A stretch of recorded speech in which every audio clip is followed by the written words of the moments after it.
Welcome to Playmakers, everyone. I'm Haley Elwood. It's week 16, and the Los Angeles Chargers will travel to Houston to take on the Texans. So joining me to break down the Bolts opponent this week is Sarah Barshop from ESPN. Sarah, thank you so much for coming on. Of course. Thanks for having me. So the Texans are coming off a big win in week 15 against the Jacksonville Jaguars, but they're 3-11 right now. What is their mindset as they head into sort of these final games of the 2021 season?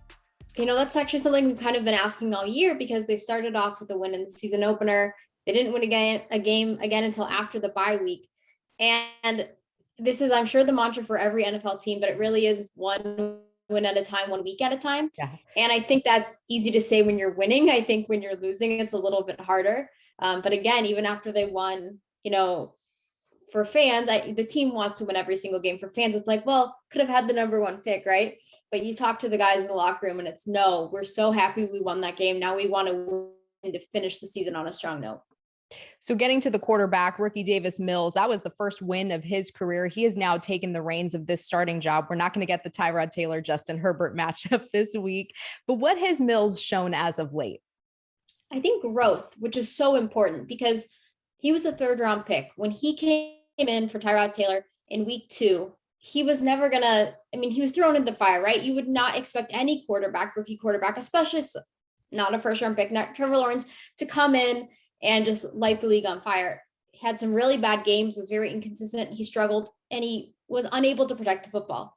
And I think the growth we saw from that until now, he watched Tyrod Taylor for the couple weeks he was back. He got some playing time.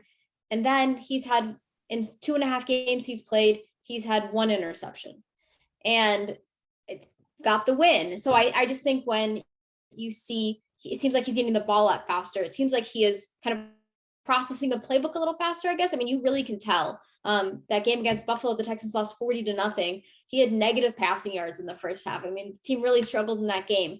And to see the quarterback I watched that day to the quarterback I saw against the Jets, just not doing too much, listening to what the coaches are telling him and protecting the football for the most part, I think that's kind of the growth you've seen in him. I'd be remiss if I didn't mention some of the coaching ties. Obviously, James Campen, who was with the Chargers last year, is on this Houston staff, and Pep Hamilton as well. And he is a guy who Justin Herbert has really credited with his development throughout his rookie season. I know I was up in Oregon over the summer at Herbert's golf tournament, and Pep was there, which was pretty cool. But looking at him specifically, how has maybe he helped Davis Mills' growth over the course of this season? You know, we actually asked David Culley that a couple of days ago, and he said they spend so much time together. Yeah. And I think there's just what you were saying about Justin Herbert. I think there's some credibility there. Not that he didn't have credibility before, but I think that you look and when you're a rookie quarterback and you see what happened last year and you see what Justin Herbert's doing, obviously there's a lot of talent, a lot of skill there. But I think if you're Davis Mills and you see that and it's just, wow, he can help me get there. He can help me be better. And I think Pep has been just instrumental in that growth I was just talking about from when he was starting before Tyrod was hurt until when he replaced Tyrod. So Brandin Cooks, he had 2 touchdowns in last Sunday's game. Brandon Staley just the other day said he has a ton of respect for Cooks's game. No matter what team he's been on, that respect has always been there.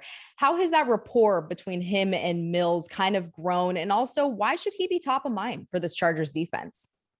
Look, you look at the depth. I'll answer your last question first. You look at the depth on the team. There's not a lot of wide receiver depth. And in the middle of the season, we saw the offense kind of struggle with consistency. And I think part of that was teams were taking Brandin Cooks out of Davis Mills and Tyrod Taylor were not able to find Cooks. They were doubling him. Teams know how good Cooks is. And so I think that if you can take away him, I think it kind of, the Texans don't have, I guess, the talent level to really open up the offense without him. And I think teams have realized that. Now, he obviously had a big game against the Jaguars, and he and Davis Mills have spent so much time together. It kind of goes back to that, even during a pandemic year, he talks to us about, after practice, Davis asked if we could, stay and throw some balls, if I could catch some passes from him. And they've really spent a lot of time together. And I think when you have a veteran quarterback, you kind of take for granted. It doesn't take as long to build that chemistry, I think. And that's something Cooks and Tyrod Taylor talked about at the beginning of the year. But I think with a rookie, that relationship is so important. And I think that, again, is one of the reasons why Davis Mills has been much better in these 2.5 games he's played to the latter half of the season, just because I think he's had more time with his receivers, specifically Cooks. I think that's an interesting point you bring up, because so many times you think of the veteran being the quarterback and maybe the rookie or the younger player being the receiver, but the roles are reversed here. And really, it has to be a good thing that Cooks is sort of imparting that wisdom, even at a different position, on a young rookie like Davis Mills, right? Oh yeah. And I mean, you ask the players in this locker room, they really respect Brandin Cooks. And it sounds like he's the leader on, not this, a leader on the offense, but a leader on this team. Mm-hmm. But I think, again, like there's also Chris Conley in the wide receiver room. And so I think when you have some of the younger guys, it's important to have those veterans. And I think Davis Mills he's talked about how much he's learned from those guys, to be able to pick their brains and kind of see it from a different perspective than maybe he would have gotten in college. So flipping to the Texans defense, I read that Houston was down to just 3 linebackers on the 53 last week, just due to COVID and a bunch of other situations, but they still got the job done. But looking at the defense as a whole, who is maybe a player or maybe a couple of just guys to note for Sunday's game against the Chargers? So I'm actually I'll tell you 2 players. Now, I'm not even positive they will play. Jonathan Grenard is on the COVID list, and Justin Reed did not play last week with a concussion.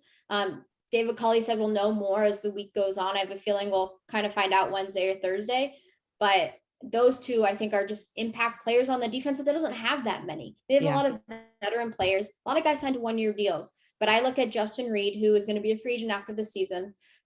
He's when we talk about the leaders in the locker room, he's one of them. And Jonathan Grenard is in his 2nd year. He was inactive he was a healthy scratch for the first 2 weeks of the season. And then I went through a stretch where I think he had 7 sacks in 7 games. And so he's a guy that I think if you're game planning, you look at this defense and maybe there's not as much talent. This is a 3-win team, but I think you look at him and you say, okay, that's a guy we've got to be prepared for. And then lastly, Sarah, before I let you go, maybe what's a factor or factors that you could see deciding how this game pans out? I think it goes back to Davis Mills protecting the football. I mean, it's something, every coach I've ever covered has said that, right? If you don't win the takeaway battle, you're not going to win the game. Right. But I think with a rookie quarterback, it's so important. And especially because I think it just has to do with his confidence levels too. I think you notice a difference when he goes the first half, doesn't turn the ball over. He's maybe making throws a little further downfield. You can see that Tim Kelly, the offensive coordinator, maybe loosen the reins a little bit because he has that trust in Davis Mills.